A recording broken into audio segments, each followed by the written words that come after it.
Bueno, seguimos aquí en La Brújula por Radio La Luna y ya estamos en contacto con Héctor Giuliano. Héctor, muy buenos días. ¿Qué tal? Buen día, Mario. Buen día, gracias por llamar y saludos a los oyentes. Bueno, muchas gracias. Héctor, en realidad yo en el flyer con el cual difundimos el programa puse una pregunta para usted que es la siguiente: si es correcta la estrategia del gobierno en torno a los vencimientos de deuda con el FMI y el Club de París. Pero quizás mi pregunta debió haber sido... No, está clara, sí. ¿El gobierno tiene una estrategia? Bueno, en realidad son dos preguntas complementarias y a las dos te adelanto que mi respuesta es rotundente, en forma rotundente, no. Pero explico por qué, porque si no, no tiene sentido. Con respecto al problema de la deuda, el gobierno ha seguido lo que para mí es una secuencia inversa. Cuando lo explico en forma general, cuando un deudor, sea privado, sea una empresa, sea un Estado, no puede pagar, hace una suerte de convocatoria de acreedores, ¿no? Como en el sector privado. Es una situación concursal. Vos como contador lo sabés también perfectamente. Es decir, no hay nada pecaminoso en eso, es un mecanismo natural. Cuando alguien no puede pagar, ¿qué hace? Convoca, reúne a los acreedores para ver cuál es su capacidad de pago para pagar. El gobierno Macri vino a gobernar con deuda. Tomó irresponsablemente cualquier cantidad de deuda sin la más miserable capacidad de repago. En el año 2018 llegó a un punto de inflexión donde ya no podía sostener más ese endeudamiento impagable y entró en virtual default. No materializó el default porque pidió una ayuda extraordinaria inusual al Fondo Monetario para que lo salvase, para que salvase su gobierno a costa de endosarle el problema del default al gobierno siguiente, ¿no? Porque en pocas palabras fue así. Y además contó para ello con la ayuda del gobierno Trump, del gobierno norteamericano, que lo apoyó a través del fondo, dándole a la Argentina el préstamo históricamente más grande que el fondo dio a ningún país. Acordó 57.000 millones de dólares. Impresionante. Lo cual va incluso en contra de sus estatutos, porque el fondo tiene una restricción de préstamo a los países en función de su cuota de aporte. Y le prestó a la Argentina un equivalente de 11 veces su cuota de aporte, cuando no puede exceder las 3 o 4 veces. ¿Me explico? Sí, sí. La cuota argentina en el fondo debe estar ahora, aunque se mide en DEC, aproximadamente, digamos, en 4.000 millones de dólares. Si el fondo le estaba prestando 57, le estaba prestando como 12, 15 veces su cuota aporte, lo cual va contra la regla del fondo, ¿no? Sí, claro, le desembolsó 45 y así está. Pero no me quiero ir lejos de ese lado. Lo concreto es esto, que el actual gobierno recibió una situación de default, de incumplimiento, de cesación de pagos. Pero hizo la secuencia, cometió un error y hizo la secuencia inversa. El error fue mentir a la opinión pública diciendo que la Argentina era en realidad solvente, que podía pagar, que no quería entrar en default, que no quería, cuando estaba negando una situación de hecho. La lógica es que debiera haber blanqueado esa insolvencia para sentarse a negociar. No se acababa el mundo. Claro. Pero bajo un planteo falso le representó para el país el agravamiento de la situación. ¿Por qué? Porque al mantener su hipotética situación de solvencia, los intereses le seguían devengando. Y por eso fue la trampa que creo hablamos la otra vez, o una de las veces que hablamos, de que entró negociando 66.000 millones de deuda con los acreedores, con los fondos buitre extranjeros, y terminó aceptándole 72.500. ¿Por qué? Porque en los 9 meses de negociación que hubo, o 8 o 9 meses, hasta el acuerdo de agosto, el 4 de agosto, se dio la situación insólita en que los intereses le siguieron cayendo al país, cosa que es un absurdo, porque el devengamiento de los intereses para un deudor se interrumpe cuando el deudor entra en una situación de impago. Claro. Entonces, ese discurso del gobierno era hecho a imagen y semejanza del interés de los acreedores.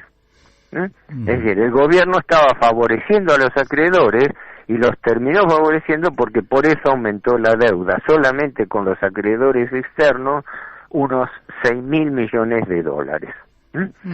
Y otro tanto hizo con los acreedores internos por 42.000, así que eso explica en gran medida por qué la deuda en el año pasado, el primer año de la gestión Fernández, la deuda aumentó de unos 13.000 millones de dólares. Por ella. Pero ahora digo, ¿por qué aparte del error de enfoque o de la malversación del enfoque, por qué hizo la secuencia inversa? Porque el primer deudor, el primer acreedor de la Argentina es el Fondo Monetario Internacional. Aquí en la Argentina le debe ya entre capital 44 y la suma de intereses que va pagando, pero la que acumula 45.000, pero va a superar esa cifra, ¿no? Es acreedor privilegiado. O sea, el Fondo Monetario tiene el carácter, por estatuto, de que es acreedor privilegiado en caso de cualquier problema de cesación de pagos de un país. Y como el fondo tiene estatuto de organismo internacional, inapelable, el fondo ni siquiera puede ser llevado, por ejemplo, a la Corte Internacional de Justicia de La Haya, porque tanto el fondo como institución, como sus funcionarios, tienen indemnidad diplomática total. Es importante tenerlo presente. Sí, o sea, claro. No le podés discutir nada, como dicen. ¿Y qué hizo la Argentina? Si vos, hagamos una comparación lógica, si vos tenés un impago y convocás a los acreedores, con el primero que tenés que arreglar por necesidad es con el más importante. Y la Argentina hizo al revés, empezó a negociar en condiciones desfavorables con los fondos buitre que habían entrado fundamentalmente en la época de Macri, más la deuda de arrastre, no era que apareció la deuda espontáneamente Macri. Este problema lo tenemos hace 40 años, ¿no? Pero Macri la grabó, reventó la situación y le endosó al gobierno un ladrillo caliente, un ladrillo quemante. En el segundo semestre del año el año 2019, el último semestre de su mandato, hizo unilateralmente lo que llamó un reperfilamiento de la deuda, es decir, le pateó para adelante entre 13 y 14.000 millones que tenía que pagar el gobierno siguiente. Por eso hay una gran hipocresía en la actitud del gobierno, donde ahora parece que se da por enterado de cosas que yo que soy un analista aislado, y los pocos que lo hemos dicho desde el año 2018. Es decir, parece ser que el gobierno, tanto el presidente como la vicepresidenta, se están acordando ahora que el país no puede pagar, que el acuerdo con el Fondo Monetario es impagable. ¿Cómo? ¿No se dieron cuenta cuando lo firmó en junio del año 2018? ¿No? En ese sentido, yo estoy convencido de que, más allá de todos los discursos políticos, las estructuras de poder económico-financiera que están por encima del poder de los gobiernos son las que imponen la regla y las que hacen que al final el gobierno Macri y el gobierno Fernández terminen trabajando en tándem.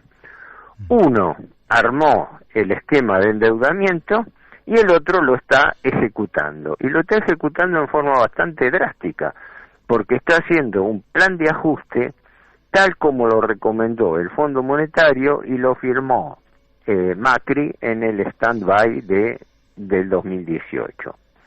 Porque digo esto muy simple, lo que pedía el fondo era que la Argentina encarase 3 rubros fundamentales de ahorro. laboral, previsional e impositivo. El laboral, se entiende que la receta del Fondo Monetario es muy simple: bajen los salarios reales de la gente, cosa que los gobiernos Macri y Fernández hicieron y cumplieron. Creo que se computa que el salario real en los 3 últimos años cayó un 22%. Es decir, la política, una política liberal, de que los sueldos aumentan por debajo de la inflación. Política que llevó a cabo el gobierno Macri y el gobierno Fernández. Lo mismo agravado con el tema jubilatorio, donde eso ya es agraviante, porque el gobierno desconoció la ley de movilidad jubilatoria y por decreto, por DNU que respaldó el Honorable Congreso de la Nación, le bajó el ingreso a los jubilados, entre los cuales me encuentro también yo, ¿no? Pero no lo hago por una cuestión personal, lo hago por una cuestión de concepto, ¿no? Pero es así, la pérdida jubilada se cuantifica que el gobierno, gracias a esos DNU que indexaron las jubilaciones por debajo de la inflación, se ahorró de pagar más de 100.000 millones de pesos en el año 2020. Claro. O sea, cuando uno ve, tengo acá algunos resultados, pero no los quería marear con números por teléfono, pero el gobierno ha mejorado las cuentas fiscales gracias a eso. Y en este momento está presentándole al Fondo Monetario, el otro día Guzmán con Cristalina Georgieva, ¿no? Le está presentando cifras de las cuentas nacionales mejores que las que había previsto en el presupuesto, y con menor déficit fiscal por achicamiento de gastos, debido fundamentalmente a que bajó el gasto público social en términos reales quiere decir descontada la inflación, ¿no? Sí, sí. O sea, a moneda constante, bajando las remuneraciones del personal del Estado, bajando las jubilaciones y bajando también, licuando el gasto público social, porque automáticamente la gente se está tragando la inflación que baja su poder adquisitivo. Así es. Ahora, y notablemente aumentó en forma impresionante su recaudación a más del doble. ¿Por qué? Porque la inflación actúa como un impuesto que beneficia al gobierno. Entonces, la recaudación de IVA, la recaudación de ganancia, de impuesto al cheque, todo eso se proyectaron. Sí, pero te diría algo, Juliano. Perdón. Beneficia al gobierno, pero se la siguen chupando los bancos a través de las LELIQ y todo el esquema de sangría financiera.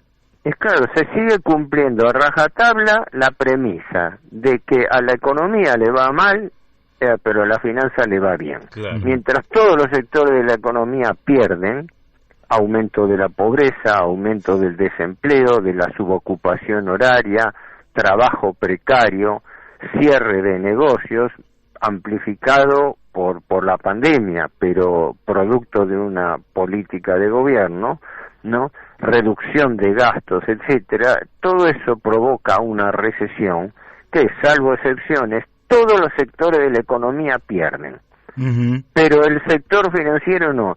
Estaba buscando, y me llamó la atención que hasta ese dato escamotean, que ninguno ha publicado cuánto han ganado los bancos el año pasado.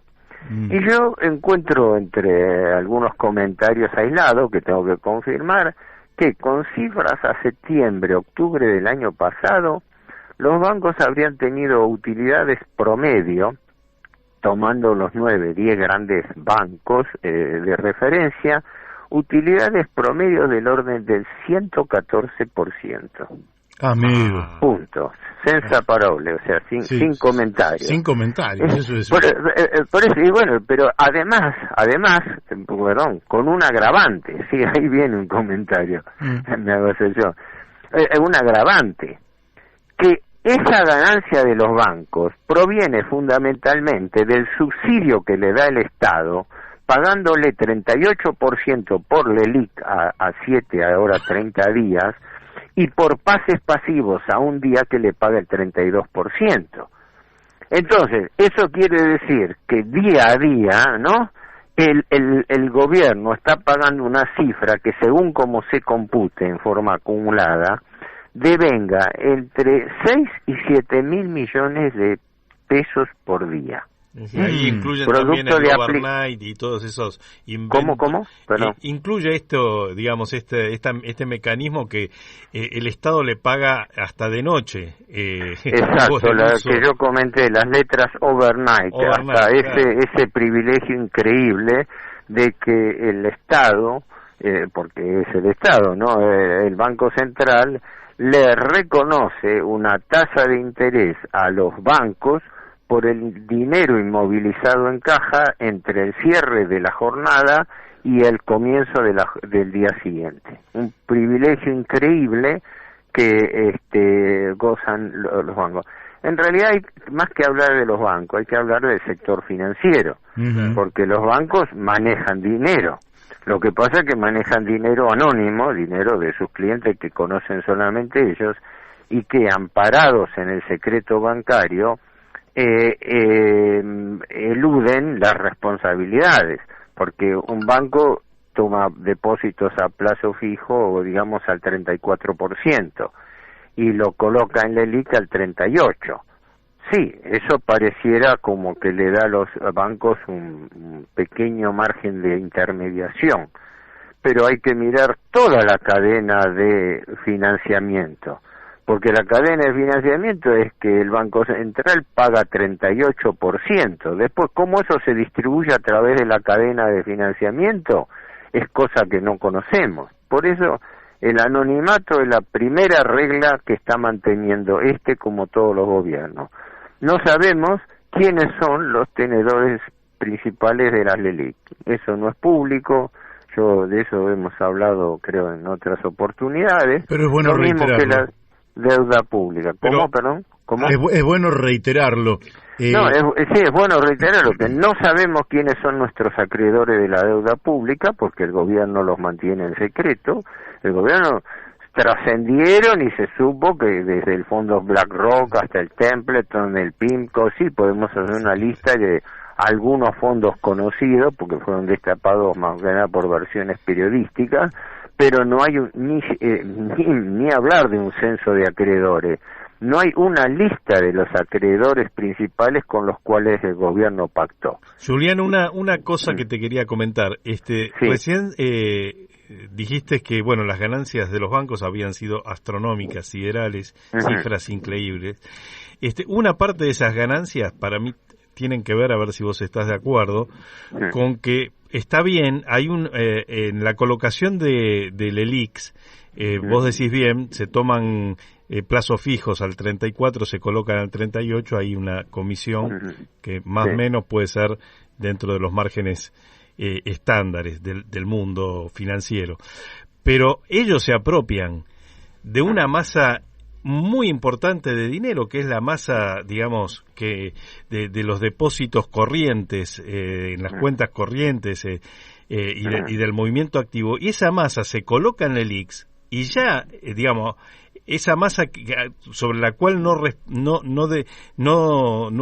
tienen la contraprestación de pagar ningún interés, reciben el 38%, es un escándalo. Sí, es correcto. Hago una sola aclaración. En realidad, ese juego es más que nada el de los pases pasivos, que son a un día. En eso sí, es claro, porque tienen un montón de cuentas al portador. No necesitan disponer de plazo fijo. Por una letra overnight no pasa nada. Es el dinero que quedó en caja, de una cuenta corriente hasta una caja de ahorro, que no rinde un centavo de interés, y en cambio ese mismo dinero el banco lo utiliza para hacer un negocio bilateral con el Banco Central de privilegio, por el cual el Banco Central le remunera esto. Eso, en definitiva, es el problema de fondo del encaje fraccionario, ¿no? de que los bancos, al apropiarse del dinero depositado por la gente, por las empresas, usan como propio para sus negocios dinero que no retribuyen al poseedor del dinero, del capital, efectivamente. Ahora, lo notable es esto, fíjate, uno abre todos los días los diarios, no encuentra una sola palabra, no encuentra un solo titular que plantee este problema. Es decir, esto es una conspiración que yo digo tiene tres patas. Primero, los gobiernos de turno, porque llegado el caso, el gobierno actual hace lo mismo que hizo el gobierno Macri y que antes había hecho el gobierno Cristina Kirchner. Es decir, siempre se mantuvo el anonimato de los bancos. Para poner algo más agraviante, en la famosa causa Olmos, que dictó sentencia el juez Ballestero, yo accedí al expediente, conocí a Olmos, colaboré con él, etcétera, pero todo eso es histórico, pero sumó 42 cuerpos centrales y creo que 17, 18 de anexos. Vos sabés que parece increíble, no están identificados en ese expediente los acreedores de la Argentina. Increíble. O sea, ni siquiera en la sentencia, que como lo puso el juez Ballestero, fue tomada, así dice textualmente la resolución, sin justificación administrativa, económica ni financiera, pero en ese enorme expediente que quedó muriendo allí sin que la justicia ni el Congreso haga nada, ¿no? Ni siquiera allí está la lista de los acreedores del país. Yo me acuerdo que por temas periodísticos estuve rastreando quiénes eran los 8 o 9 grandes bancos que habían estado a la cabeza de esa deuda, desde el Bankers Trust hasta el Hanover Trust, la banca Morgan, el Citicorp y otros más, ¿no? Pero eran trascendidos periodísticos, nunca los gobiernos dieron información oficial. Y ahora mantienen el mismo exacto anonimato. ¿Por qué? Porque, digo yo, esto es un trípode. Gobierno de turno, clase política, sobre todo la clase política opositora que de este tema no habla, y medios. Son las tres patas de color. Entonces la opinión pública nunca llega a percibir el principal problema financiero de la Argentina, que es la deuda. Claro. Y va a seguir siendo así porque no hay mira de que esto se revierta. Héctor, yo te quería preguntar por lo siguiente. Sí. Es indudable, y hay un cordobés que vos conocés, Javier Llorens, que sí, ya sacó... Sí, soy muy amigo de él, con Javier, y bueno, hemos hecho incluso trabajo juntos, sí. Él, saca la quinta nota sobre la mala praxis del Fondo Monetario. Ahora, con Mario Cafiero, cuando vivía...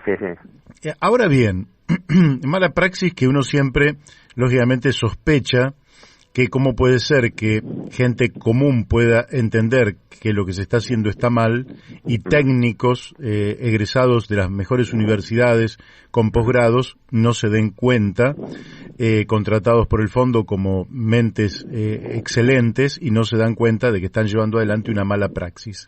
Ahora bien, Argentina lleva 10 años de estancamiento económico, donde los años de recesión superan a los años de crecimiento, donde el Producto Bruto per cápita viene cayendo porque efectivamente no hay inversión y no se incrementa la productividad en la Argentina a pesar de las transformaciones tecnológicas.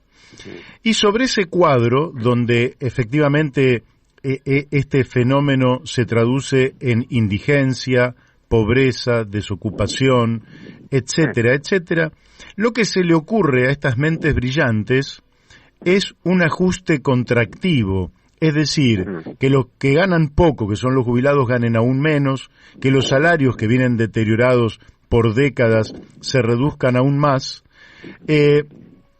¿No entendés que lo que le falta a la Argentina es un ajuste no de naturaleza contractiva, sino un ajuste expansivo?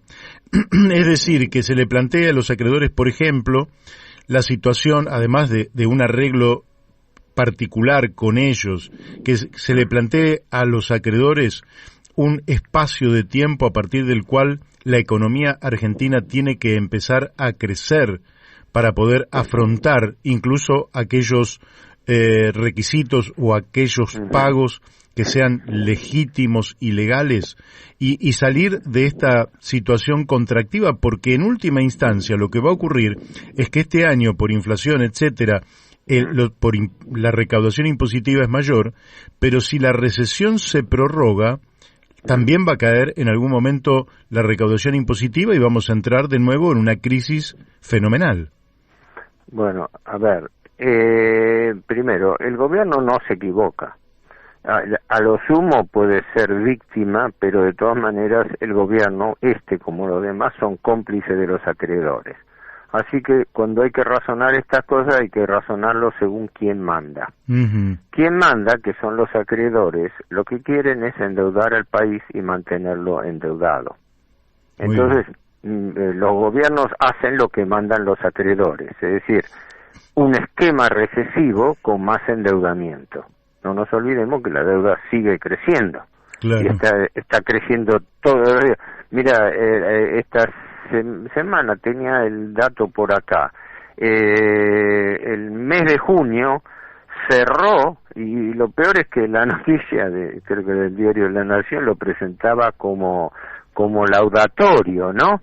De que en el mes de junio, solamente en el mes que cerró, el Tesoro tenía vencimientos por más de 400.000 millones de pesos que tenía que cubrir, mejor dicho, colocó deuda por 400.000, pero le vencían 245.000 que los tenía que cubrir renovándolo, canjeando bonos viejos por bonos nuevos.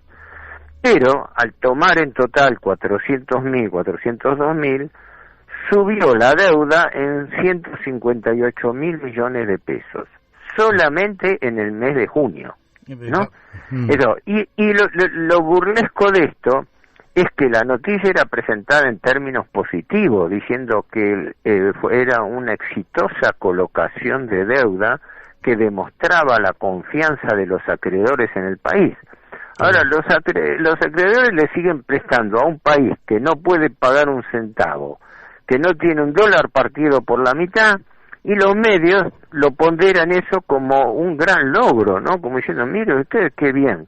Y la cuestión es que el gobierno, a través de este ajuste contractivo, a través de la famosa receta recesiva del Fondo Monetario, está consiguiendo reducir comparativamente el déficit fiscal, que es los números que está mostrando el gobierno.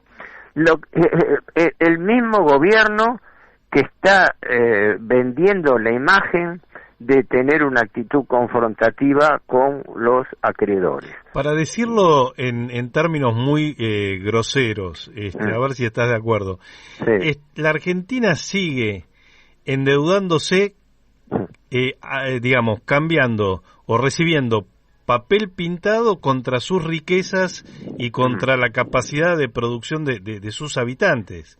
Sí, claro, esto no es neutro, esta situación no es neutra, no es solamente que es un mal negocio o una mala decisión para favorecer a acreedores financieros, es que a través de eso la capacidad de negociación de la Argentina cae día a día y por ende las concesiones al capital extranjero son cada vez mayores. Eso es casi, es decir, inexorable, es lo que se está produciendo. Yo hablo fundamentalmente de los temas financieros, pero los temas financieros están correlacionados con los económicos, ¿no? Primero y principal, una relación de lógica.